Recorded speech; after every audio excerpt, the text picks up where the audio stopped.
Welcome to today's episode. We are talking about the truth about non-competes in network marketing. Are they protection or are they some sort of control? Let's just say it. If your company tells you who you can and can't talk to, do you really own your own business?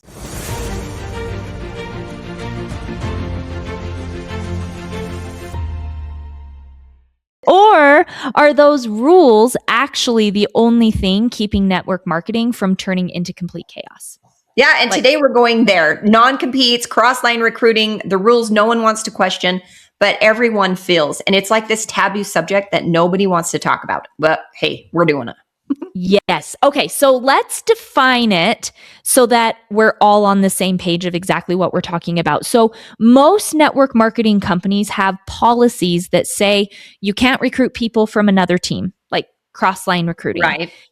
You can't promote another company while you're an active distributor of this one. Mm-hmm. Sometimes you can't even join another company for a period of time after you've left your first one. Yeah. And right? Translation, you could take this as you're in and you better stay in your lane. But the intention, at least on paper, is to actually protect teams, relationships, and the structure of business. Yes. So let's be fair, because there are real reasons that these policies exist, right? Like imagine you spend 3 years building a team, late nights, trainings, events. You mentor someone from 0 to 6 figures, and then one day they leave and take half your team with them to a new company. Like no rules, no boundaries, everything's just gone. Mm-hmm.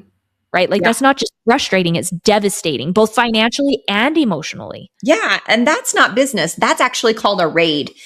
So companies put policies in place to protect leaders, investments, prevent poaching, create stability in organizations. These rules aren't about control. They're about fairness and sustainability. But let's flip that on the other side of this. What if those same rules are the exact reason people feel stuck? Okay. So for instance, I know a woman, a top leader, built a massive team, right? But behind the scenes, toxic leadership above her was happening, products she no longer believed in, compensation plan changes that had crushed her income, like completely devastated like what she'd built and then cut it in half. She wanted to leave. A lot right now with companies moving to affiliate. Right? Yeah, like absolutely. It's happening today. It is happening. It is happening. And she wanted to leave, but she couldn't talk to her own friends, couldn't invite her own team, couldn't even explain why she was leaving without risking termination. That's not protection. Yeah. That feels like a cage. Well, yeah. And not only protection, but it's like they threaten lawsuits, right? They threaten to take you and like for millions of dollars. And so people could say, okay, that's not protection. That feels like a cage. But I'm curious, is it the agreement that she signed? Sure. But let's be honest. How many people actually understand what they're signing when they're excited to join? Like most of those rules don't even kick in until you're at a certain level in the company anyways, right? Yeah. So, and you know what? I feel like this is where it gets deep, and it's not like a one size fits all situation. Like, do you own your relationships?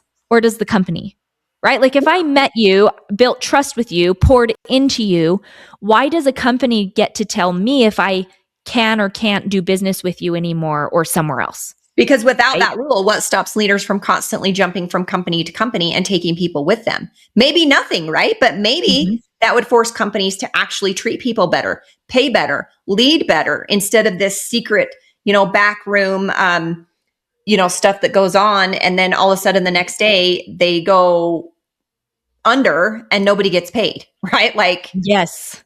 Yeah. And crazy. Let's get even more real, because there are people staying in companies right now who are burnt out. They're broke. They're disconnected.